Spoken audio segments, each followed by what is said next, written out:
Hello, this is Siri and you're listening to my favorite podcast, Not Real Art. I live for this shit cause it's totally lit. Let's go!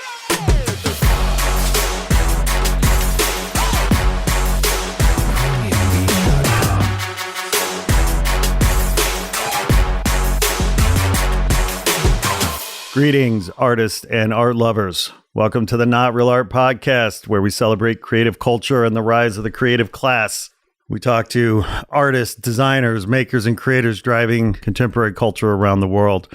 I'm your host, Sourdough, and today I'm joined by a renowned intellectual property attorney, former advisor-in-chief to DeviantArt, recent speaker at our Not Real Art Conference for Creators, father, husband, and talented photographer specializing in street photography, the one and only Joshua Wattles. Hey, Josh. Hey, how are you, Scott? So what's street photography? Well, that's a very complicated question because there's no consensus among street photographers. I mean, I once submitted a picture on DeviantArt to the street photography category, and one of the sort of volunteer monitors sent back a note and told me it wasn't street photography because it wasn't a street. And you said, wait a minute, I'm the advisor in chief.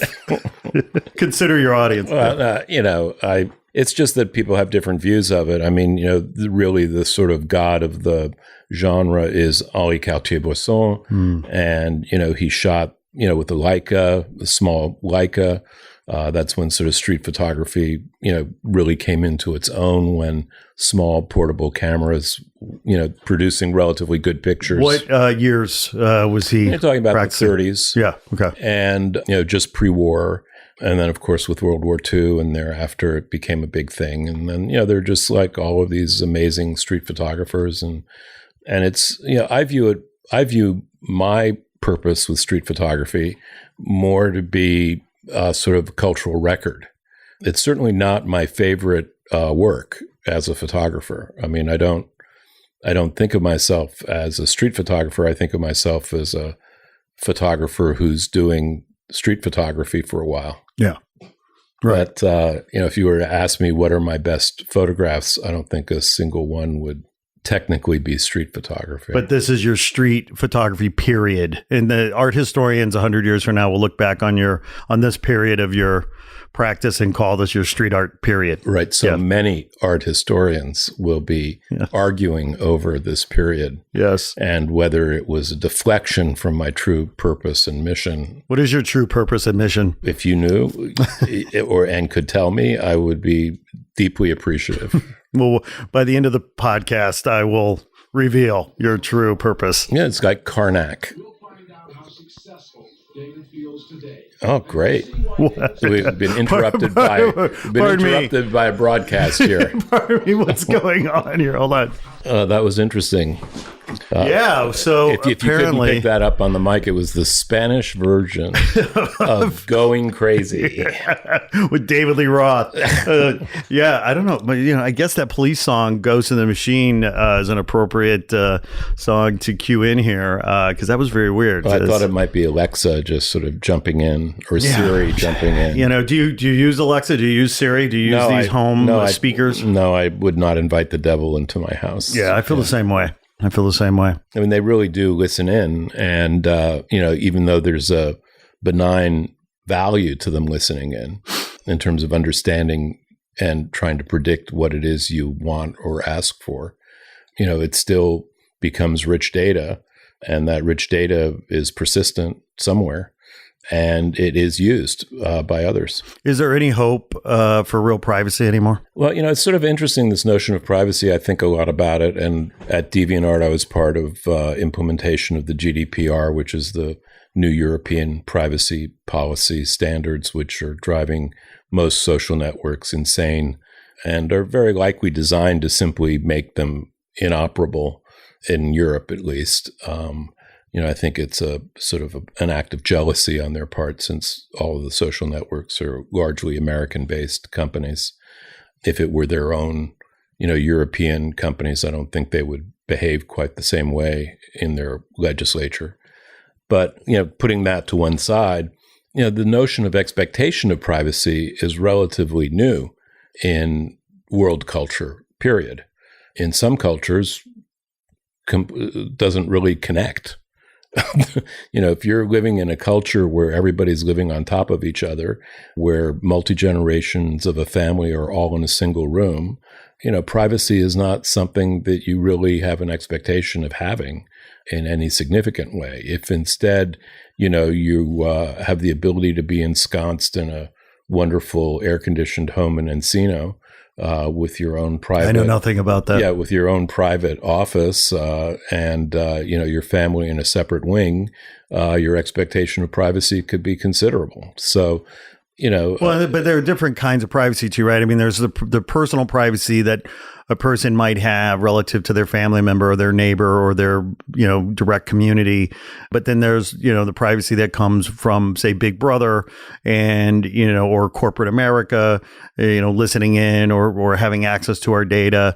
So, differentiate for me these different kinds of privacies and what we can reasonably expect. I can give you an example. Sure. In Germany now, I believe also potentially in France, but certainly in Germany, street photography is essentially outlawed. No kidding. Because you are not permitted to take a photograph of an individual, even in public, without their permission. Well, the whole notion of street photography, for many people in the genre, is to catch people unawares. Candid, doing what they're doing. And the notion of going up to them before or after to ask permission is just sort of like, are you joking? Yeah. So, that's obviously an extreme. So, I just really don't think that the conversation around privacy is really one that is worldwide. And I think when you have that conversation now, you have to balance it against social utility. I mean, by way of example, I used to be able to, when I was younger, I'm quite an old man, as you know. You can probably tell from... Like 100, 105, 106? At least. As a kid, I could go walk the streets of New York City and be anonymous, in essence. That's a little bit different than privacy, because while I was walking those streets in New York, anybody could see me. Anyone could take my picture. For some reason, my mother always heard back where I'd been. Even in a city as big as New York. And you were infamous. And but I had this sense of privacy coming from anonymity. Today, in New York City, for good and valid and reasonable reasons, there are probably now thousands of cameras fixed on public streets. Yep, all in the name of security. Well, yeah. Well, and sort of makes sense, sort of not make sense, but kind of makes sense. When you go to the movies and, they're trying to solve a case, particularly British TV series where they're trying to solve any kind of police action, they call up these huge banks of TV screens in the police offices, and they're tracking people as they walk all around. This just happened with Smollett in Chicago, where the police are pulling footage from all over the place trying to track them. Yep. Apparently there's a blind spot somewhere near the subway that he went to. And I know it well, that blind spot. Yeah, everybody does. Yeah, well, of course, that's where you go to do all kinds of deals. Things. Yeah. And, but, the whole point is it's called a blind spot. It's not, in other words, the normative is, well, where's the footage of the people walking through the street at 4:00 in the morning? Right. Right. Oops, there's a blind spot. Well, that's wrong in some way, So what's your expectation of privacy under those circumstances? And so I think there's a difference between privacy and anonymity. I think that's a sort of an interesting construct. I haven't completely worked it through. Certainly on DeviantArt, you could be anonymous. Yeah. And I've had people approach me, who were members of DeviantArt with, deeply, deeply emotional stories about how the ability for them to be anonymous permitted them to develop a alternative persona that was their genuine persona while they were living a life that didn't permit them to be that way. And this would be like a photographer in Turkey who's gay. And were they to come out as gay in Turkey in an identifiable way, they would be beaten and hurt, very badly. Or this woman who was, LGBTQ ? As a kid growing up in a Mormon family. And by the way, for our listeners' sake, the question mark wasn't a joke. Like it is now. No. Yeah, it's a thing. It is a thing, yes. she came up to me at an event where I was participating, and, just sort of bent my ear for half an hour about her life story and how important and meaningful DeviantArt had been to her in being able to create an identity, find her own identity, identify what her identity should be, all in the context of being in a Mormon family with multiple children, a father and mother who were very observant, and where they moved every year for some Mormon missionary purpose, around, the Utah, Idaho, sort of triangle of Mormonism. And the Mormon triangle. And she had no way out, other than being able to participate in this environment. And she was an artist, and she enjoyed, drawing and that kind of activity. So that put her on DeviantArt rather than another platform. She's still going to hell, by the way. Well, no, I mean, she when I met her, she had just finished a PhD program, and she did have purple hair, but she was, Yeah, you're right. No PhDs in hell. You're right. But so I'm just saying that, there's a difference between privacy and anonymity. I think once you go anonymous, your expectation of privacy is obviously very, very high. Yeah. And to the extent that these services provide anonymity, and then there's, this big argument over anonymity and whether you should be permitted to be anonymous, at which point, you got to say to Banksy, I'm sorry, you're not allowed to be an artist unless you show us who you really are. This game of cat and mouse is not permitted.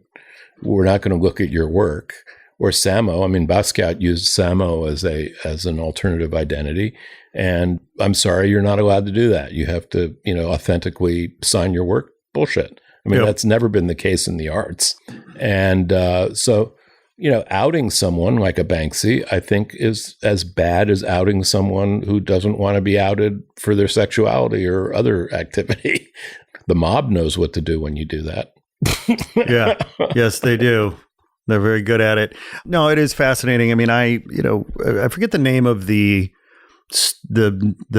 study, but, it's sort of this classic study that they do every generation, and they ask, that generation upon graduation, I guess, of high school or something, what do you want to be when you grow up? And when I was coming up, the answer was always like, number one, astronaut. What do you want to be when you grow up? Number one, astronaut. Maybe number two, president. Maybe number three, doctor. That same study a few years ago, the number one answer was famous. American kids wanted to grow up and be famous. Fascinating. We're living in this time where suddenly fame is aspirational. Is more aspirational than ever. Well, there's an irony to concerns over privacy of your data in an environment where increasingly people present themselves to this huge worldwide population. And I mean, a Kardashian in a see-through whatever distributed worldwide instantaneously to literally hundreds of millions of people, then walking around and asking for privacy. I mean, so is it generational? I mean, I'm 49. Like, I really want my privacy and anonymity to the extent that I can have it. I'm happy to, obviously be out in public, somewhat. But, would I give up my privacy, my privacy and anonymity for fame? No, I wouldn't. There's a logical explanation for Germany and France having extreme privacy views, which they've promulgated throughout the EU for the purposes of getting the EU to impose these privacy regulations. And that has to do with the Holocaust. It has to do with World War II. It has to do with East Germany and Stasi and the lack of privacy in those environments and the way in which private information was used to find and hunt down and destroy. And it was. And so to the extent that Amazon has a complete list of every single book I've ever ordered and every, album I've listened to and every view I've done on Amazon Prime, and to the extent, Donald Trump's kids become president, and we have a sort of, unending direction in the direction that Mr. Trump is taking our country, that they all of a sudden declare, all of these fake news promulgators, people who read articles in Yada Yada magazine or who watch CNN for this much time on YouTube, go round them up and get rid of them, or don't let them work, or, exclude them from government, or, whatever game you want to play, that rich data is available to that kind of a regime, you're in trouble. Now, this is the case in China today. So in China, they've established a social index for your behavior. I mean, it's terrifying to people in China. I have students who are Chinese who are subjected to this. My son has classmates at his university, his college, who are subjected to this. And literally, they look at everything you do, and they give you a social index for what it is you've been doing and looking at, reading and saying. And based on that social index, you're either good this week or bad. You either have little gold stars or little red dots, like I used to have in my elementary school.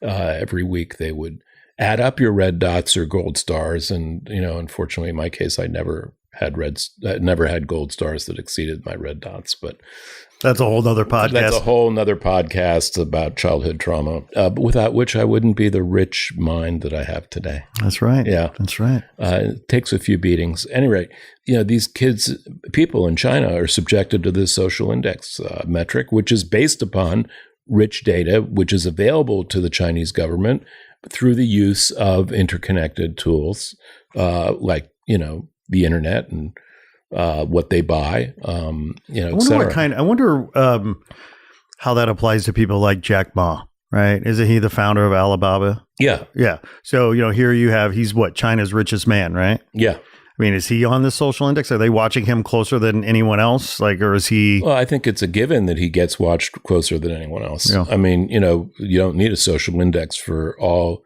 of the government's eyes to be on those types of individuals, and for them to know them quite well. And I assume they no different than any other elite. I'm sure they all go party together at the same lake and water ski. They have more intimate knowledge of each other than, simply a computer going out. And I've heard that Jack really enjoys bass fishing. I mean, I don't know. She's just crazy about the bass fishing. Are there a lot of bass in Chinese lakes, or do they stock them? Well, yeah. I think they're counterfeit. They flow in the bass. That's right. Is it like the singing bass?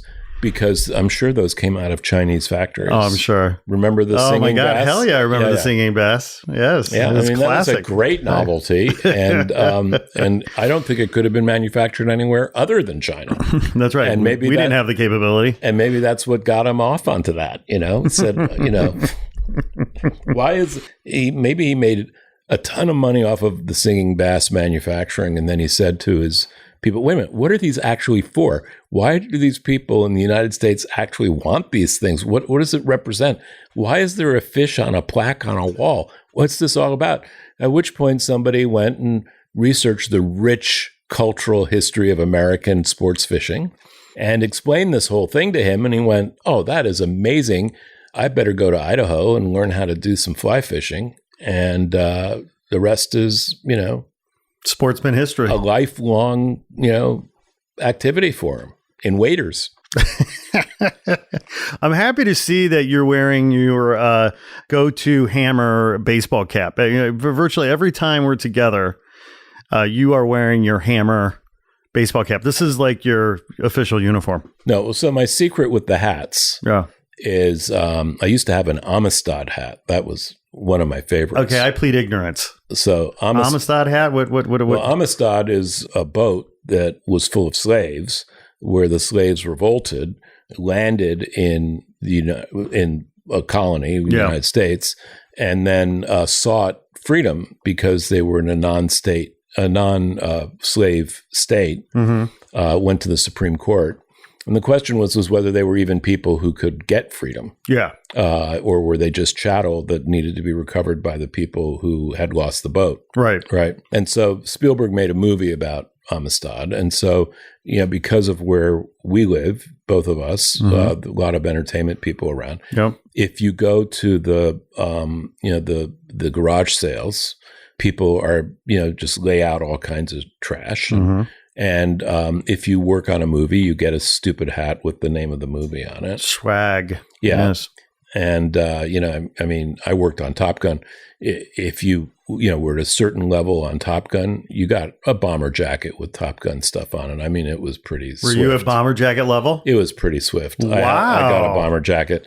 And there's a whole story around that. I'm in the presence of greatness. I mean, part of that story involves one of my sons wearing it just to, impress a girl, and it worked. Of course. And apparently it worked. And the reason I let him have the jacket is because it doesn't fit me anymore, of course, because it was so many years ago. And my body type has changed. I'm now much more Buddha-ish. You seem very wise. It comes from with the wisdom. You can't have wisdom without weight. At any rate, the hats, I wear through them. And when they're, super sweaty, whatever, terrible, disgusting, you discard them and you get a new one. So this hammer hat is the Hammer Museum.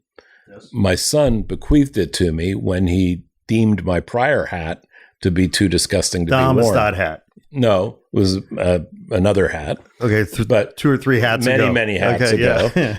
and he just said, Pops, that hat is just really gross. You should wear my hammer hat, which, to be fair, I had bought for him. So the question of whose hat it was is, it's up for debate. It's up for debate.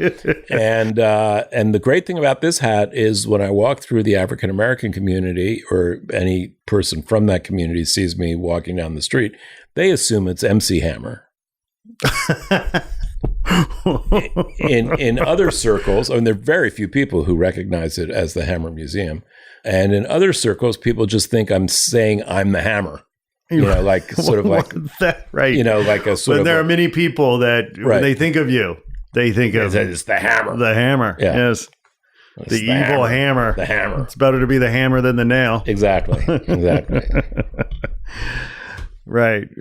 Yeah. Well, I have my collection of hats too. It's funny. I have a red, actually Swiss Army hat that I bought at a Royal Robbins truck and travel store on Montana Avenue in Santa Monica in 2003.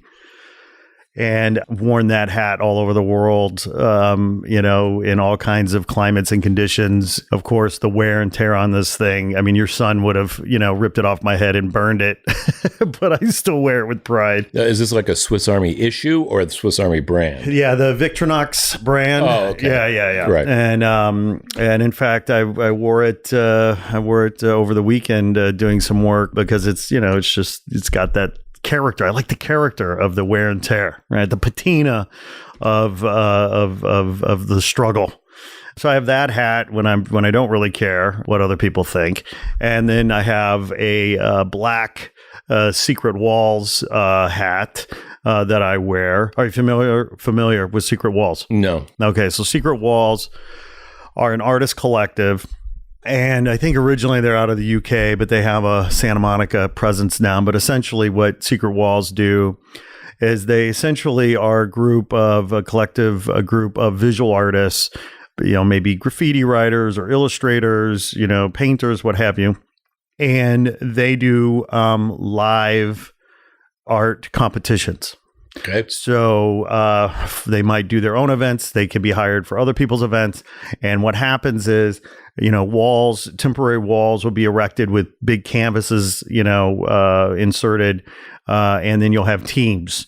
You'll have a team of maybe it's 3 artists against each other, or maybe it's 3 teams of 2 artists or 3, and so over the course of an hour or 2 hours or 3 hours, they create this piece of art, and then the audience selects the winner by show of applause. And they're quite good, quite fun. And they're called Secret Walls. And so I have their hat.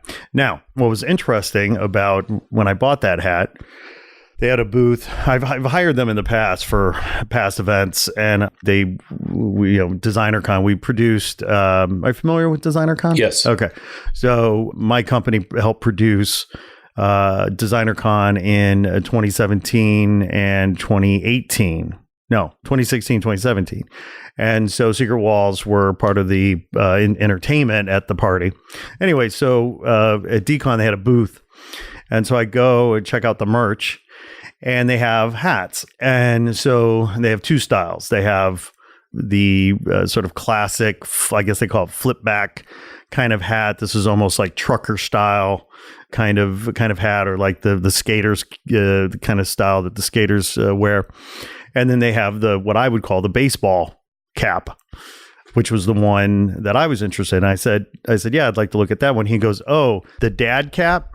And I said, excuse me? And he goes, yeah, we call it the dad cap. Yeah, that's the real merchandisable term for it. And he was lucky in that moment that I'm actually a dad because there's 50-50 chance I would not be a dad. I would have been offended. Have you bought socks recently? Well, I tend. Or have you bought pants? There's dad pants. Socks, dad's pants, dad shirts. Well, I guess there's mom jeans. Or mom jeans are coming back. Well, actually, by the way, maybe mom jeans are responsible for dad caps. Yeah, you raise a good point, actually. Yeah. You raise a good point. Yeah, you're getting older when you've seen a fashion trend come back a second and third time. With a sort of very slight change. And I'm now at that age because I remember the mom jeans before. Now they're back. And I'm happy to report that mini skirts have been back for a couple of years now. Big fan of the mini skirt. Yeah, I've always been a big fan of the mini skirt. Yeah, in Chicago, I'm from Chicago. How can you wear a mini skirt in Chicago except for like maybe 1 month out of the year? No. What I'm getting at is springtime. Boy, when spring springs, when spring has sprung, like whatever, other things spring and sprung, because the pretty gals suddenly start donning those the springtime dresses and mini skirts. Well, and it's a more beautiful importantly, the winter coats come off. Yeah, let's start there. Which have a certain camouflaging effect. Indeed, yes. Yeah. Well, so how the hell did you end up advisor in chief at DeviantArt? Tell us that story. I had left Paramount after being there for 11 years, and what'd you do at Paramount? I was general counsel, but I started there as the youngest lawyer actually they'd ever hired in their history. And were they that desperate? Yeah. Or were you that good? No, they were that desperate because the people running the studio at the time were all considerably younger than any of the lawyers who were there.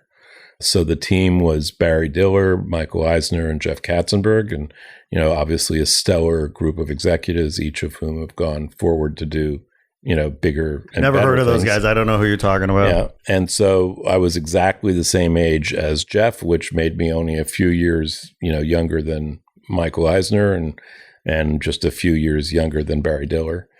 And they sort of brought me in, and then another person subsequently slightly older than me, with the idea that we could communicate better, and they were right. And so I advanced relatively quickly there, I would say much too rapidly. Oh, really? Yeah. Did you feel that at the time? Oh, yeah. Or in hindsight? No, okay. It was wackadoodle. It was crazy. It was absolutely insane. The pace of both the studio and my work at the studio was just out of control, and it sort of persisted for 11 years. It never waned.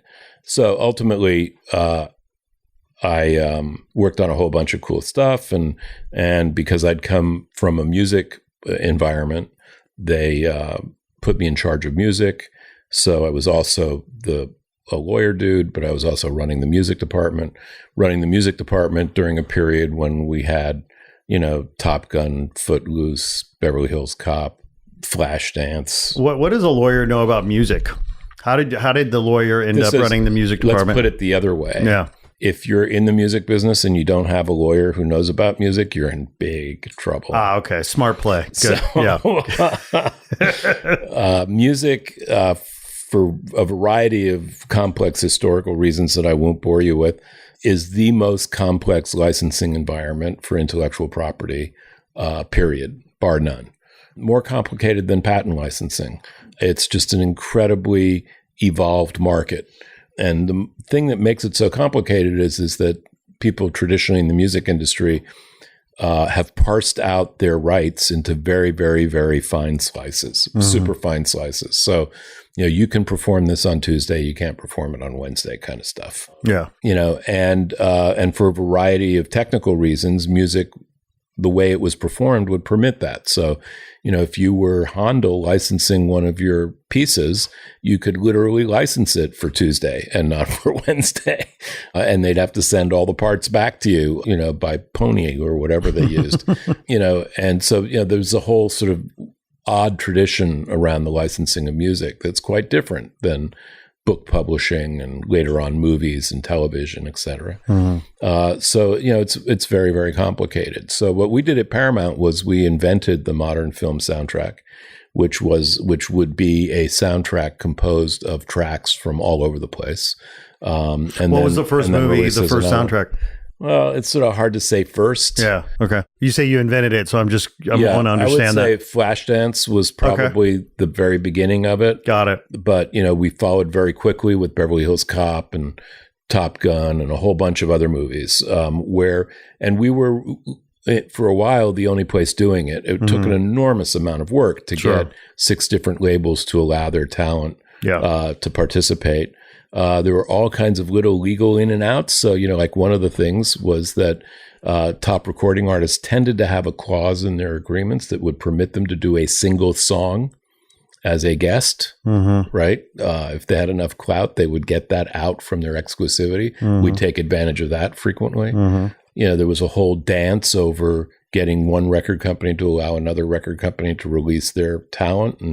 And we played that dance quite well. And the greatest advantage we had was, unlike most of the other studios, we didn't have an affiliated record company. So we were perfectly happy to let Universal release this one, and Columbia could release another one, and we actually Geffen could release another one. We just really, we cared, but we didn't really care. And then the other great advantage we had was that our soundtracks were backing huge movies, and the soundtracks were doing very, very, very well. Extremely well. We had a number one hit off of one of our sort of less popular movies with Eddie Murphy called Boomerang, because we introduced Boys to Men. And the first single was End of the Road. And End of the Road beat the Beatles and Elvis in terms of how long it stayed at number one on the Billboard charts. And I remember Brandon Tartikoff was the chairman briefly at the studio before he sadly passed away.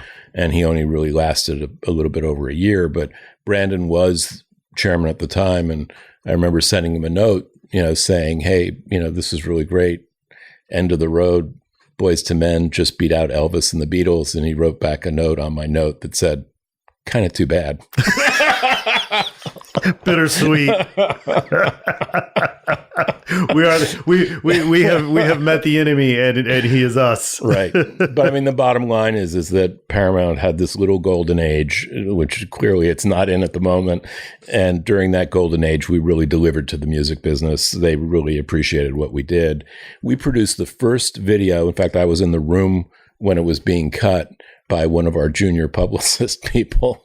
But, they just say, here's the trailer. You want to cut a video? We don't care.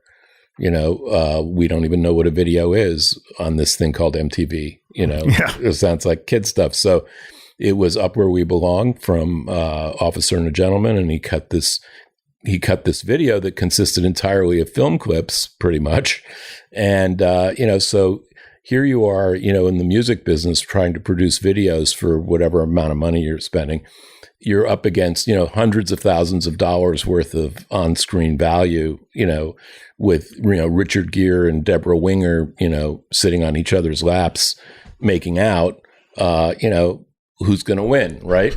So, but nobody had tried it before, because nobody had a song like that before or understood how that integrated with the popularity of music.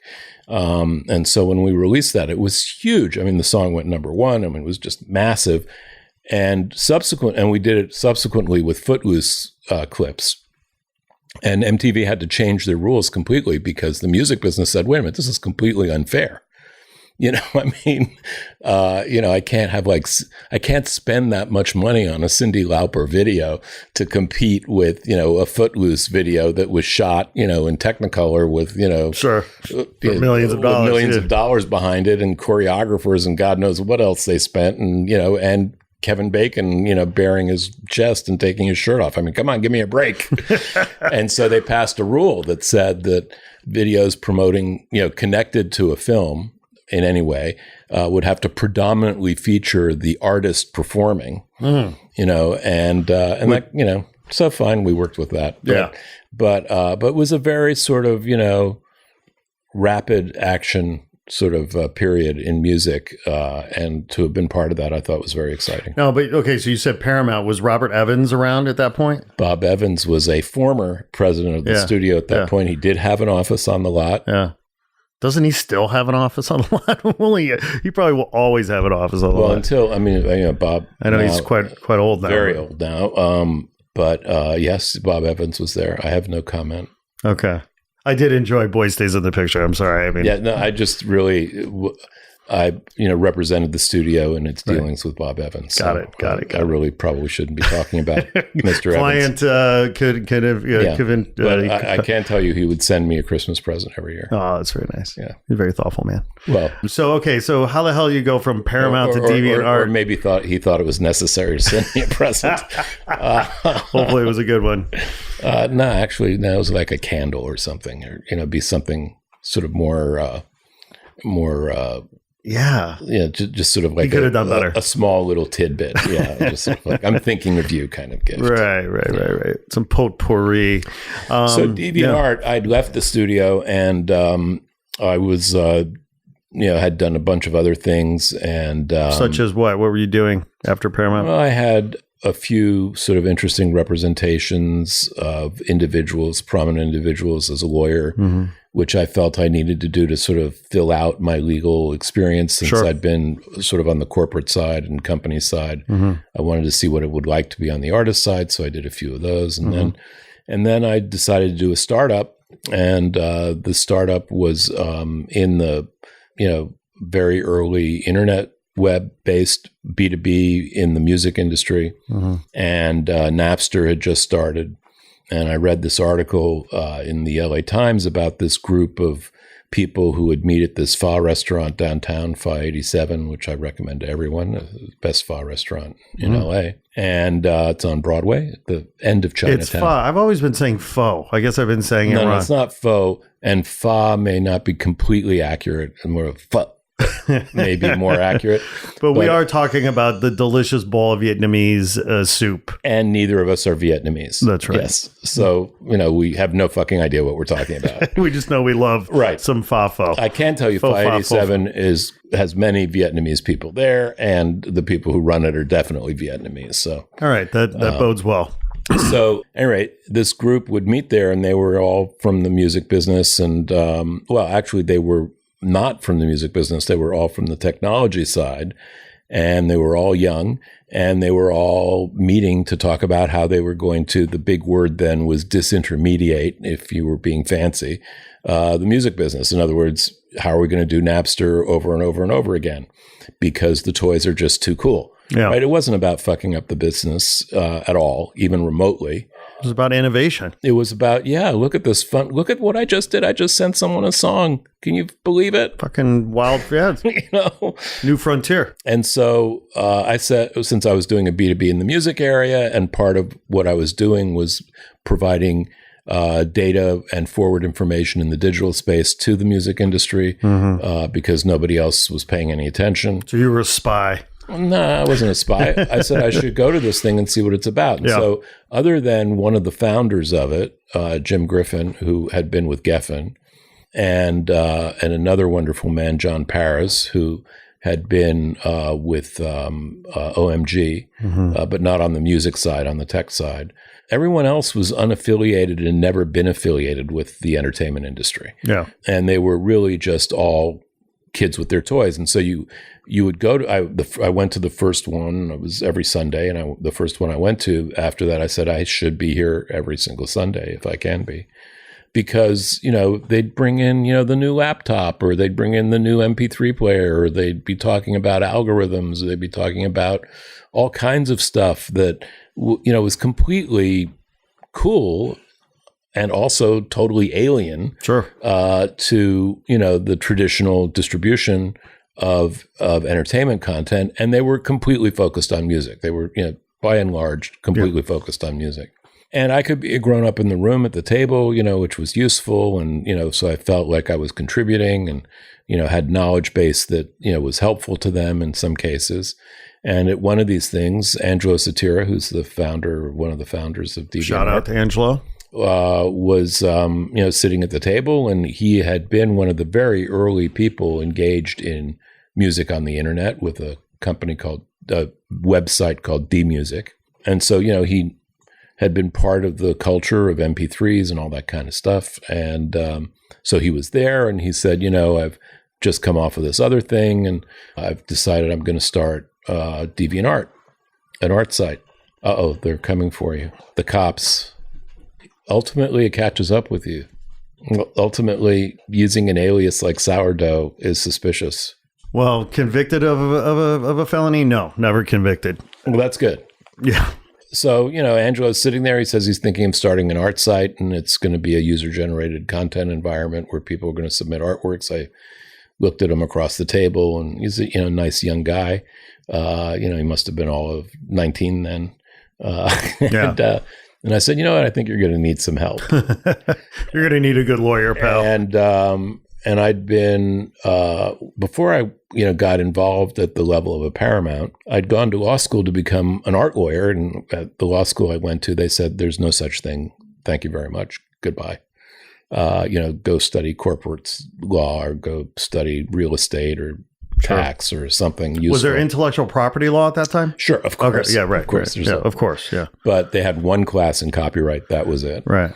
And I wasn't allowed to take that until my third year of law school, which I did. But, So, I'm saying, I was going to be an art lawyer. I kind of got to be a lawyer connected to an art form, but maybe not so much helpful to artists, and except in a sort of attenuated way, certainly not in a direct way. And, these guys are doing art stuff for really the most, basic level of artistic expression, non-professional in many cases, aspirational in many cases, experimental for many people. Even if it was in a traditional medium, for them, it would be very experimental. Like, I'm going to try pastels today and post it on DeviantArt, so, doing a practice, I sort of thought was kind of like my wife's yoga instructors who, no matter how fancy they were, and maybe they were doing yoga classes for Madonna, as part of their practice, they would go teach at the Y for free. Sure. Right? Because that was part of your practice. And so, part of the practice of law, there's always a pro bono component to it. Yep. Well, weren't you one of the founders of an organization that became Lawyers for the Arts? Volunteer Lawyers for the Arts. Yeah. It was first Bay Area Lawyers for the Arts. I wasn't a lawyer at the time. I was an artist in the Bay Area very briefly. And during that time, I helped co-found Bay Area Lawyers for the Arts. And were you doing photography at that time? I was a conceptual artist. Please. Conceptual artist. Oof. Please. Okay. Excuse me. Please. That's very highfalutin stuff. Yeah. Eyebrow. Yeah. No, we're talking, intellectual mastery. I barely understand what concept art is, so I won't even go there. It's not concept art. That's a completely different form of art. Ooh, conceptual art. It's very different. Okay. So, but in any event, we don't want to get into that stuff. Whole nother podcast. Yeah, whole nother podcast. And so, as part of my pro bono practice, I did DeviantArt for many years. From day one. Angelo and I would meet, 3, 4, 5 times a month, frequently involved, trips to the amusement park with my kids because he loved roller coasters. They make me puke. He was perfect. Right. It's a good substitute. Like, here, take the 6-year-old on the roller coaster. I can say that I did my fatherly duty, but it's a win-win. It was a win-win. Yeah. And then at some point, I was in this big law firm. I was representing, actually very challenging stuff, but only for rich people who were going to get richer. Yeah. And I found the law firm environment to be really kind of soulless and actually borderline upsetting to be in. And I'd never been in it before.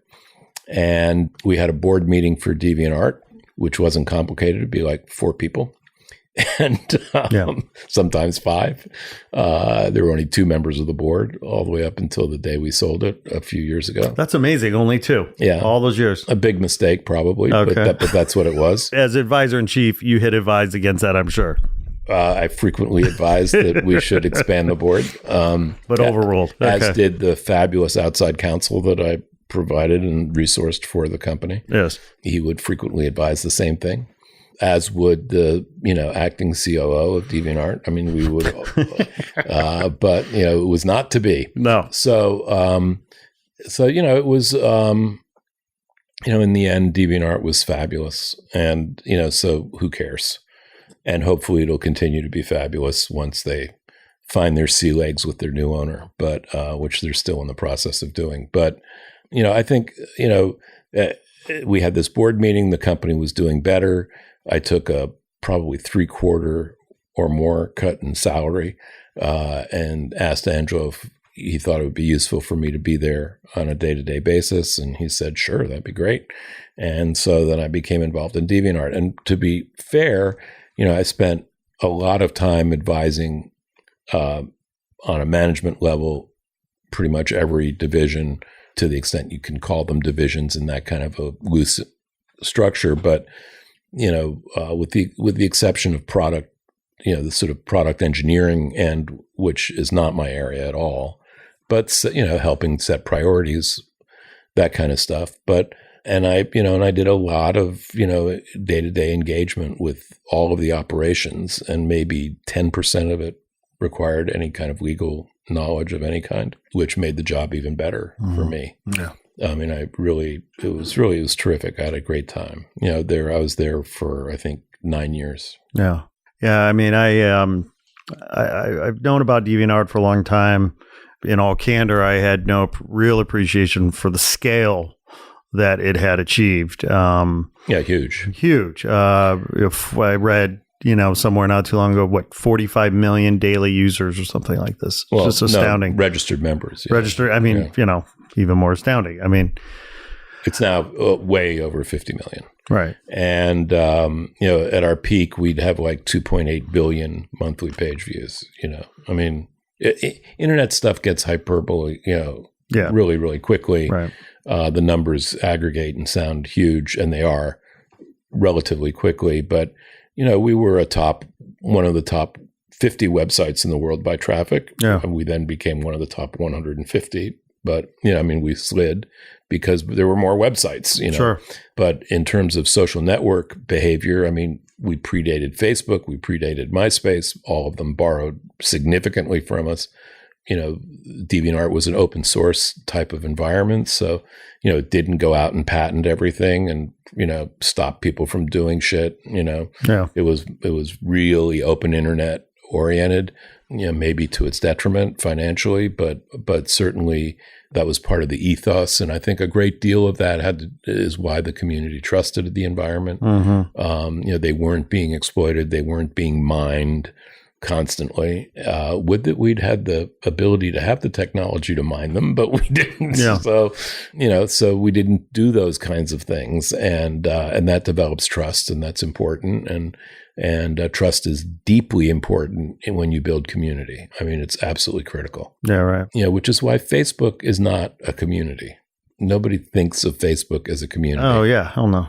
And, it may be a big social network, but nobody thinks of it as a community. Instagram is not thought of as a community. No.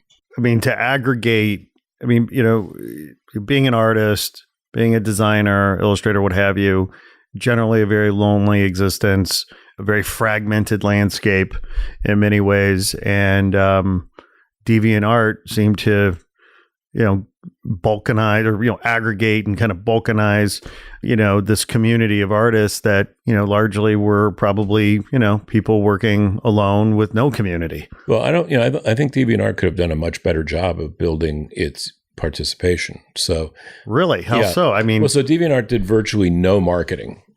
Okay. Right. Sure. So there are whole pockets of people in the arts who have not heard of DeviantArt. Sure. By way of example. Exactly. And DeviantArt really is an aggregation within a niche of hundreds, thousands of niches, right? So what's great about DeviantArt is if you're doing something kind of nichey, you're going to find other people on DeviantArt doing that. And you can pretty much create your environment on DeviantArt to be one in which you participate with those people, right? And build a mini community within the gross community, right? Mm-hmm. And that really was we could have provided better tools for that, but whatever tools we did provide were apparently sufficient to create that dynamic. Yeah. So, that was a core dynamic at DeviantArt. Well, for that to spread, it'd be nice to have seen it spread a little bit further, But one of the things about DeviantArt that's really spectacular is that until DeviantArt with the internet, I mean, the internet is obviously much more responsible for it than anything that DeviantArt built as tools, the internet itself. But until that became available to culture, to the world, nobody had ever aggregated the types of people that we aggregated engaged in the arts. Nobody ever respected them. Nobody ever gave them locus. Nobody gave them anything, right? Yeah. So a woman, I mean, I remember when I was at this big law firm, there was this woman in her 60s who was, had worked as an assistant in law firms for her entire career. And she was part of a pool of people who would produce documents when you needed a document produced. So, you just say, I need this document produced. Here's a draft. And then somebody would type it up. And it got to her desk. And she's typing the thing up. And it says DeviantArt on it. And she comes to my office and she says, are you involved with DeviantArt? And I said, yes, I am. And she said, oh my God, that is just amazing. And are you really going to have a meeting here of DeviantArt? Or is it really going to be like Angelo is going to come here to the office? And I said, yeah. Where's this going exactly? Yeah. And she said, would you allow me to meet him? Would you just let me meet him? Kiss the ring. And she'd been on DeviantArt for years. It's amazing. Because she did like little drawings of wildflowers. And then she had her granddaughter on DeviantArt and her niece on DeviantArt, whatever. Wow. Right? Yeah. And to her it was, and she was not like purple-haired, pink-haired, right, wackadoodle, thousands of bracelets, 85 pendants around her neck, arty lady. What are you trying to say? She was none of those things. She was just, regular old Joe, who liked to make a certain type of art as an avocation and found a way to find other people to participate with in doing that. Sure. The ethos of teaching and helping and, guiding on DeviantArt was just brilliant. And that, again, came from the community more than from the tools we provided. And, all of that dynamic, right, had never been touched before, right? And so I view those as, my sign off on DeviantArt is ripples in a pond to an unseen shore. Yeah. And I view almost every single interaction that was created by an environment like DeviantArt to have that effect. And I can't see that shore. You can't see that shore. We can't see those shores. Many, many, many, many ponds, many, many, many, many ripples, and all of them going to some shore someplace. What does that mean? What's the impact of that? What's the cultural value and give back of that? It's massive. And that's extraordinary. And this was a group of people, literally pre-internet, never before aggregated, could not find each other if they wanted to. Yep. Right? Maybe some sort of little local arts and crafts gathering at the, civic center or, in a small town.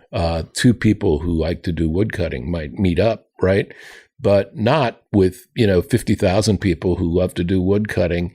And, some of them are in Thailand and doing it Thai style, and some of them are in Uzbekistan, and some of them are in San Francisco, and some of them are in Singapore, right? Yeah. And they're all hanging out and sharing and exchanging together. It's just fabulous. It's absolutely fabulous. Well, and what's also kind of intriguing about all this is that Angelo is not necessarily an artist. He didn't, as I understand, I don't know, you know him, but like as I heard the story, he came from a tech background with a focus on community building, but he wasn't necessarily an art. It wasn't like he was an artist saying, we need this. Well, saying he came from a background is, when he was 15, he was fucking around on computers. Okay. Well, then how did he think? When he was 15, he was fucking around on computers. And, and he joined BBSs and all that kind of stuff. Yeah. And that sort of grew into D music. And, let's see if we can share music. And we won't go too deeply into that. Yeah. And then all of the statute of limitations has expired.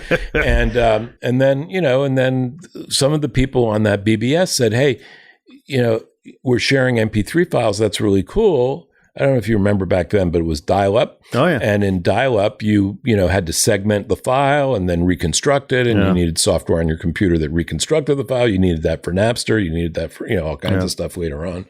So, it was complicated. It wasn't easy. Yeah.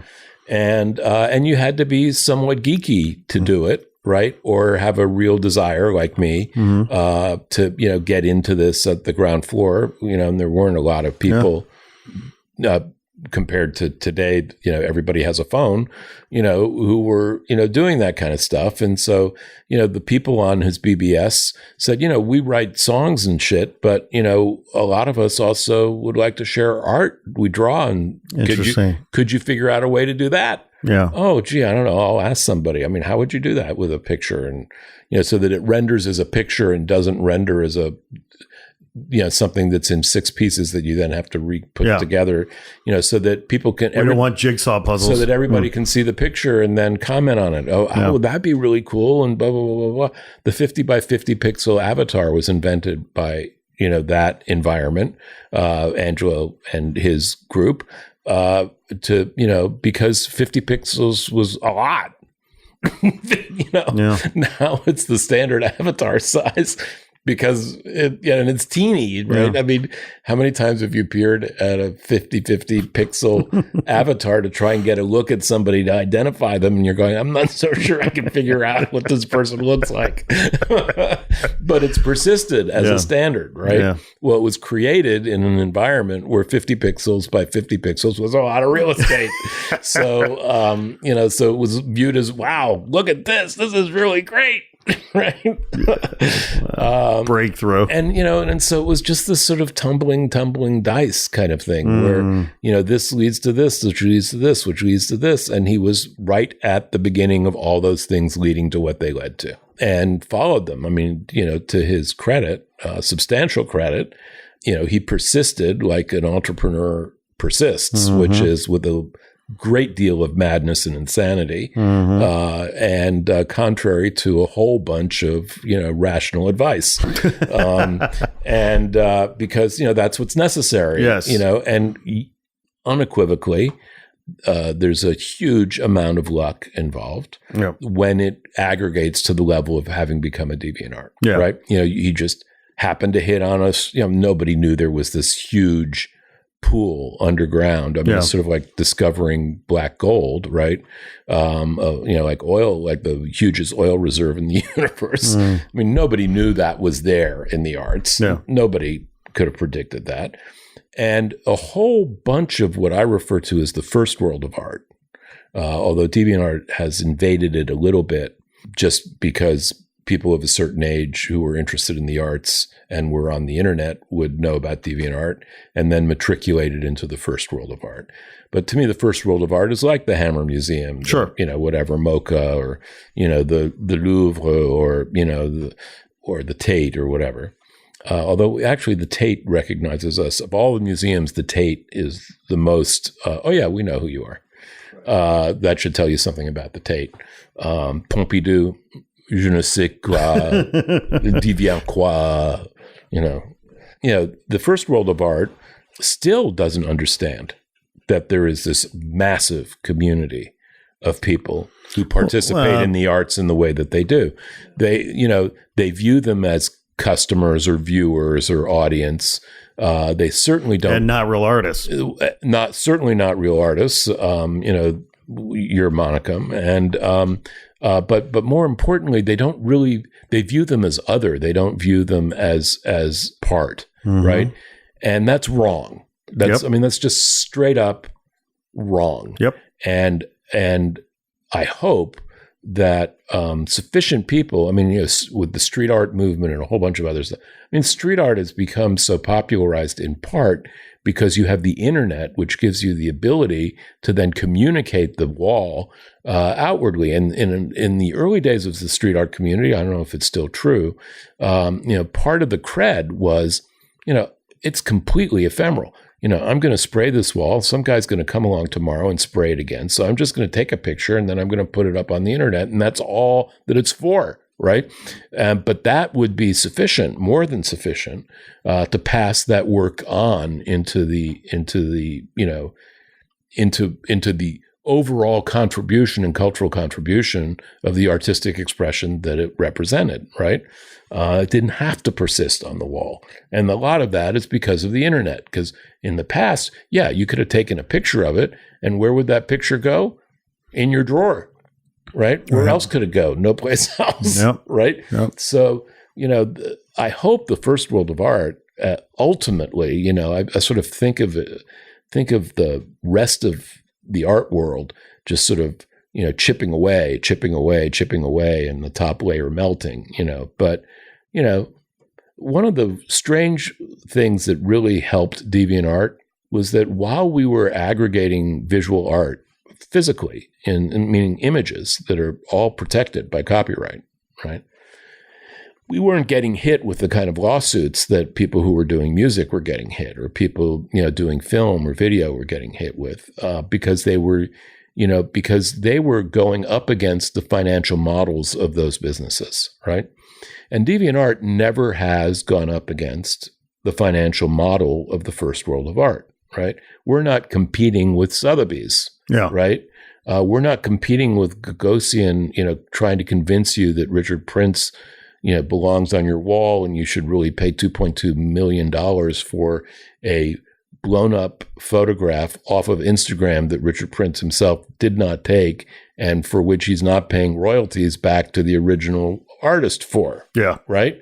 So, even though they're a professional and they're one of the Suicide Girls, I mean, for heaven's sakes, right? But that's that first world of art. We never touched it. We never threatened them. And they're the only people with the wherewithal to come down and whoop us upside the head in terms of visual art, right? And with respect to other large populations of content owners, DeviantArt still is a massive home for fan art expression. And fan art benefits all of those people, right? Mm-hmm. So, I mean, it's really hard, to say, gee, I don't want a community that is completely in love with My Little Pony. Right. Right. Exactly. They're not making money off of My Little Pony. Mm. They're not taking money away from Hasbro, even remotely. This is free marketing. Yeah, it's free marketing. And so every CMO, I mean, every once in a while we would get claims, but, and every once in a while the claims were perfectly valid, and every once in a while we would completely respect them. But by and large, the CMOs of the big properties, they kind of smart, otherwise they wouldn't be chief marketing officer for those big companies. I don't want to embarrass them by mentioning them. I would have direct conversations with them, and I would say, "This is the dynamic that's at work here." And they go, "Wow, I can't buy that anywhere." Yeah, right. Yeah. There's there's no YouTube influencer I can find. They wish they could create that for themselves. That kind of authenticity, right? So, we were fortunate to, DeviantArt remains fortunate to slot into those areas. Well, that's luck that, you end up creating a construct that does that, right? I mean, Vimeo, YouTube, whacked with lawsuits. I mean, massive lawsuits. Yeah. Frequently their own fault. Yeah. Every single music service. I mean, I represented Michael Robertson in a number of cases. He had mp3.com, got sued every 5 seconds. It's, but DeviantArt, the proudest piece of legal work I've done so far. Mm-hmm. I mean, hopefully I've got more to come, but as we know, I'm very old. 105. Is that DeviantArt never in my entire 18 years with the company, never once got sued for copyright infringement. Not once. And we have, what did DeviantArt have on it? When I left DeviantArt, I think it had 450 million. Yeah, that's not luck. Nobody gets that lucky. That's amazing. Wow, what a stat. Yeah, and and a lot of that was tactics, but and a lot of that was honest conversations with people and open conversations with people and non-threatening behavior and a whole bunch of other stuff and authenticity and and this wonderful group of people who would want to actually hurt these people, because they're not out to hurt anyone else, right? Right. Genuinely. Yeah. Was there a lot of so-called art theft and people concerned about art theft on DeviantArt? Yeah. Mostly it was idea theft, which of course is not protected, but artists don't think in terms of the technicalities of the law. They're too emotional for that. Yeah, they never have and never will, But it would be amusing to see these dialogues of, I invented My Little Pony with the paw up in the air. And so did a My Little Pony with the paw up in the air. And so that's art theft. You go, well, let's hear how this conversation works its way through. And typically, I remember once I turned to Angela in frustration. We'd done this wonderful integration with Shepard Fairey. And instead of, people saying, wow, you've done this wonderful integration with Shepard Fairey, we were getting half of the people were saying, it was for marriage equality. So half of the people were saying, this is an abomination under God. And the other half of the people, and sometimes both halves were the same people, the other half of the people were saying, Shepard Fairey, he's an art thief. He's a thief. He steals everything from everyone. How dare you, blah, blah, blah, blah, blah. He just stole the Obama poster. He stole everything, and you're just sort of going, oh, please, Lord. So, it was like a Friday evening, and I'm sitting in Angela's office, and he and I are going through the traffic and trying to decide whether we should respond to this stuff or not, and how should we handle it? And is Shepard Fairey going to be really upset? What about the marriage equality people? Yeah. So, our first concern was the marriage equality people. It's an abomination under. We're talking about a worldwide audience with people in Turkey who beat the fuck out of homosexuals, right? So. So, you can't, we didn't release it just in West Hollywood. So, and it was one of the first and very likely one of the very few and potentially should be the last time that DeviantArt took a political position. That's what I was going to say. But you never took another stand again. But, there we were. And the marriage equality people were great. They said, oh, no, this is wonderful. We want them to say it's an abomination because that creates the dialogue, and that's the whole reason that we're here. And okay, great. So we take care of half of them. Okay. Shepard Fairey thief stuff, it was like, well, Shepard doesn't really pay much attention to DeviantArt. So, okay, that takes care of that. But I'm looking at this stuff with Angela, and we're both in sort of crisis mode because the thing's blowing up in our faces. And I'm saying, and I get into a dialogue with somebody, I decide to respond to someone, right? And I get into this dialogue, and I go, Jesus, Angela, this is fucking crazy. It's like talking to a 14-year-old. And then it was just like, you are. It was just, exactly. It was just like, boom, boom.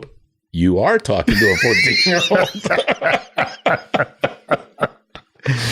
At which point, this was early on in my involvement, and I mean on a day-to-day basis, and I went, "Yep, right, I forgot that part." What is the median age of a Deviant user? They're really, actually, the demos were really, really good. Yeah, and very strong in 18 to 20. Yeah, very strong in 16 to 25. Whatever those demo slices are, anything under 30. Yeah. Super, super strong. Right. Not so strong over 30. Well, and we had an age gate, so we didn't go below 13. Unfortunately, Mr. Wattles, we only have a few minutes left. I didn't realize there was a timer. The authorities are going to come in any minute. You heard the cops earlier. No, but obviously DeviantArt is close to your heart. You were there for so long, and you were so fundamental in its development, but they've sold to new ownership. How does that make you feel? And what do you want for DeviantArt moving forward? Where would you like to see it 5-10 years from now? Well, DeviantArt was always, hand to mouth resource constrained. You can be really, really big, but the bigger you get on the internet, the more you have to do. Scale does make a difference. And so, the benefit of Wix.com, which is this huge company and, a darling in the Israeli tech world, and they are, incredibly dedicated to the ethos of DeviantArt, which actually they've sustained that dedication in the 2 years since they've had the company. And I find that very impressive.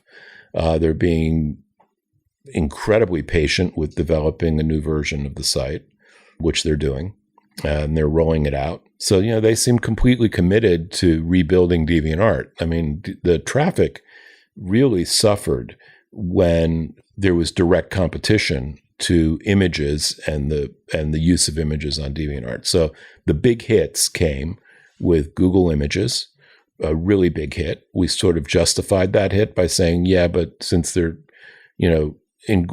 since they're bringing in every single image on DeviantArt into their platform for search, we get more traffic by reference. But the current iteration of Google Images is beautiful. Mm-hmm. The images are huge. You have no reason to ever go to the originating website. So, so Google Images was a big hit. And then, of course, Tumblr and Instagram, Pinterest, those three. You go on Pinterest, you do a search by DeviantArt, you're going to find 40% of the content comes off of DeviantArt, in the beginning, even more. Mm-hmm. And, that's good and it's bad. It's like, fire good, fire bad. Sure. Yes. And very likely more bad than good when you aggregate those four together, platforms, yeah, right? Yeah. So you have to fight against it. And we never had the resource to do that. We didn't,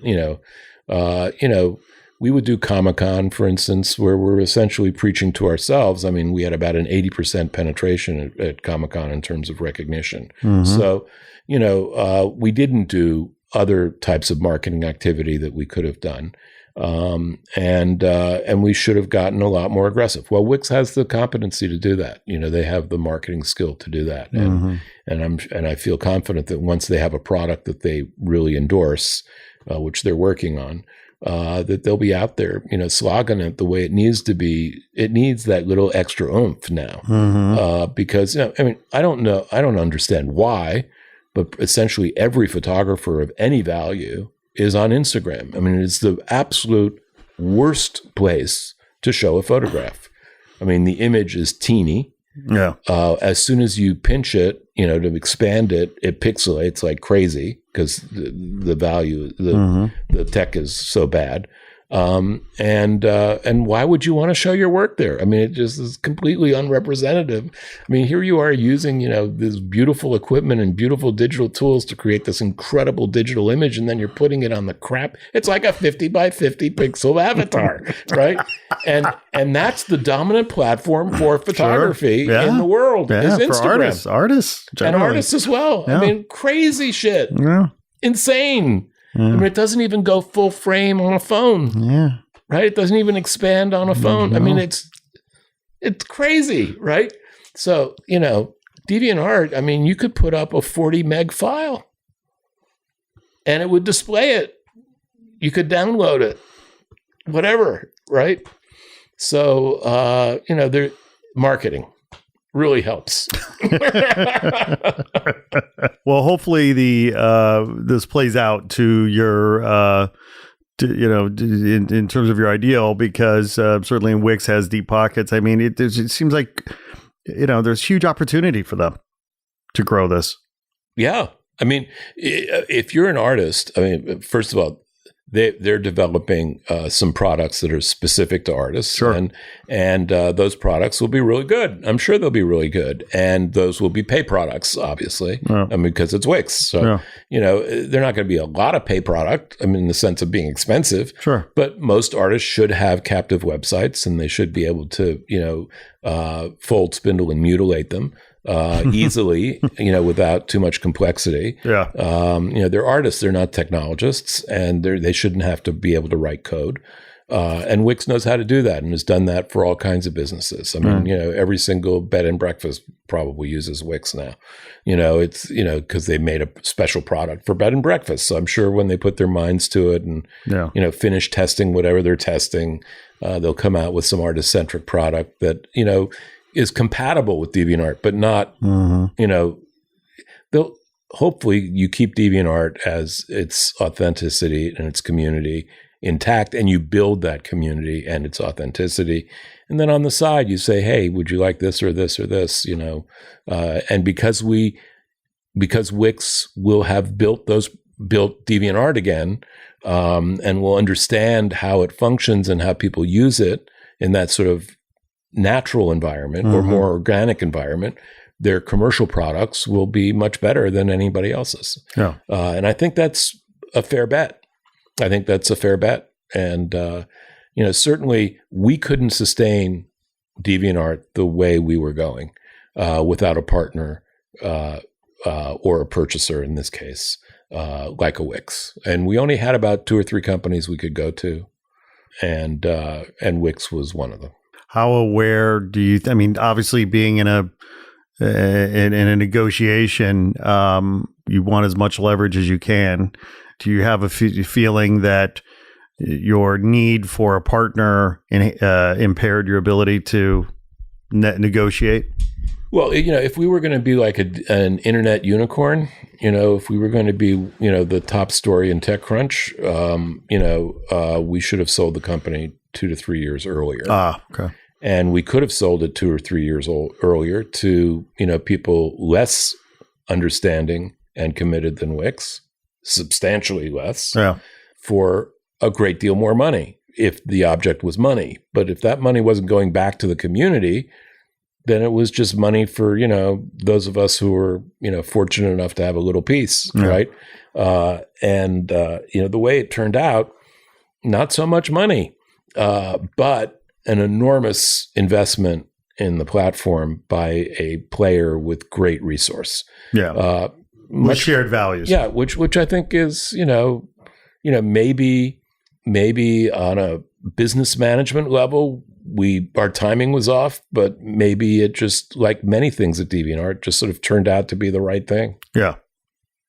So what's next for Josh Wattles? I don't know. You were supposed to tell me that at the end of the podcast. So, as you well know, we've now known each other for a few months. Yes. I have no fucking idea what I'm doing. So, yeah, hanging out with me, that is proof you don't know what you're doing. Yeah.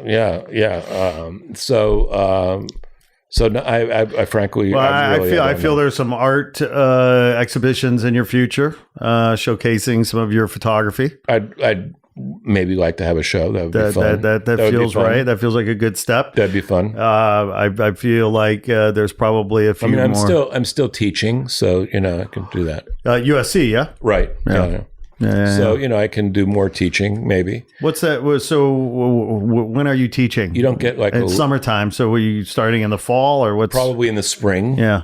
Okay. They typically schedule me in the spring. I teach copyright law. Yeah. So. No, it's a good one for you. Copyright law. I'm not entirely uninformed in that area. But I enjoy it. That's, it's sort of my field. Yeah. Well, you clearly are passionate for it. And any artist that has had the opportunity to work with you, certainly it was better for it. Josh Wattles, thanks for sitting down today, chopping it up. Well, thanks for the opportunity. I enjoyed it. Here at Not Real Art. Well, it's great. Come back, all right? Anytime. Got it. Okay. Take care. Bye. Hey there. Thanks for tuning in. Please be sure to like this episode and share it with your friends on social. And if you haven't already done so, please be sure to press subscribe and follow us on IG at Not Real Art Official. We appreciate the support. Sourdough out.